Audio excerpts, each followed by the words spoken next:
Last year we had a referendum to decide whether to leave the common market, with the fishing communities almost totally committed to the out camp.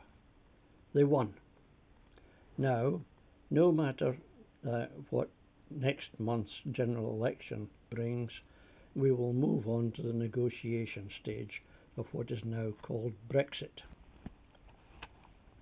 We have, of course, had similar negotiations before, when we joined the common market in the 1970s. And that's the nearest thing we have for comparison for what will happen next.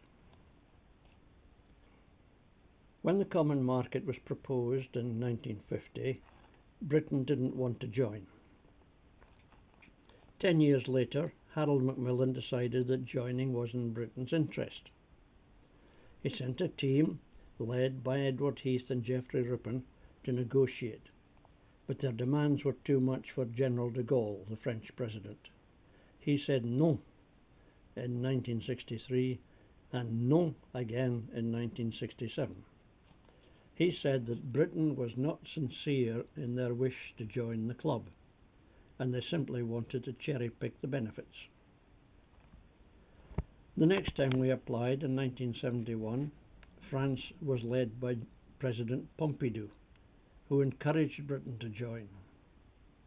By then, Edward Heath, who had led the delegation in 1963, had become Prime Minister. He was determined that joining the European Union, the common market, would be the jewel in the crown for his premiership. And he sent a team headed by his former colleague Geoffrey Rippon to Brussels to negotiate the terms of entry. Their remit appears to have been to join the common market, come what may, getting the best deal they could. Fishing was never going to get much of a shout in the negotiations because it produced less than 1% of Britain's gross domestic product.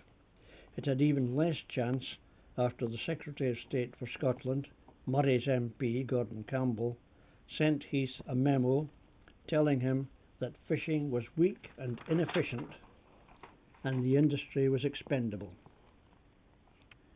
By the time the memo was released to the public in 2002 under the 30-year rule, Campbell had lost his seat and had been made Lord Campbell of Croy by Ted Heath.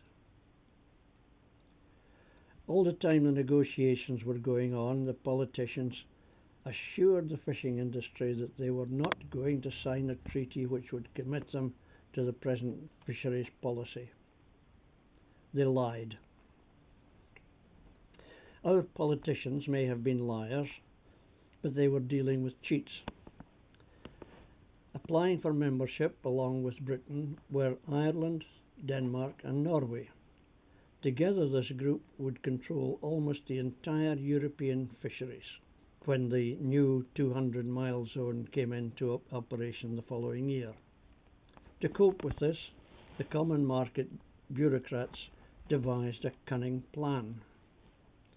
Literally hours before the applications were handed in, they announced the new Common Market Fisheries Policy, which would apply to all new members.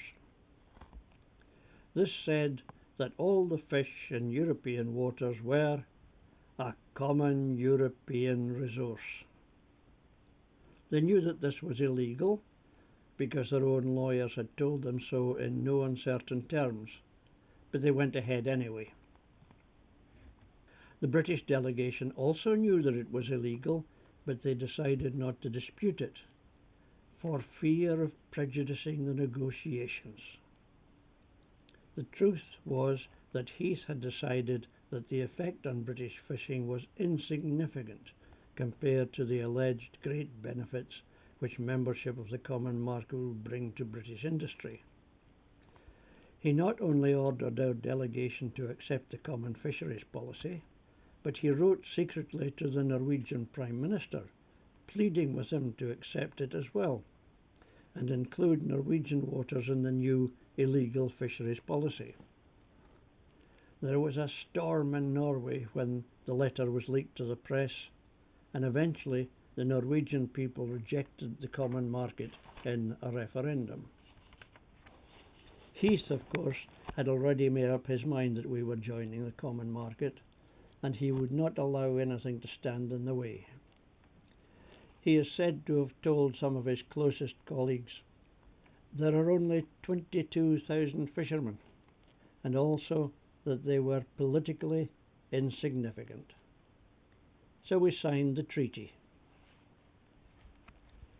The most enduring of these negotiations has been the enmity most fishermen feel towards Brussels.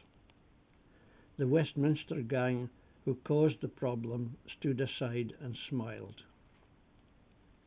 Our new negotiations will be starting soon.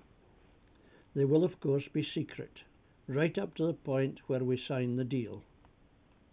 The current Prime Minister, Mrs May, has already told us that Parliament is not going to be allowed to debate the terms of the agreement. It will be take it or take it. Does it all sound familiar? Or am I just a boring old set?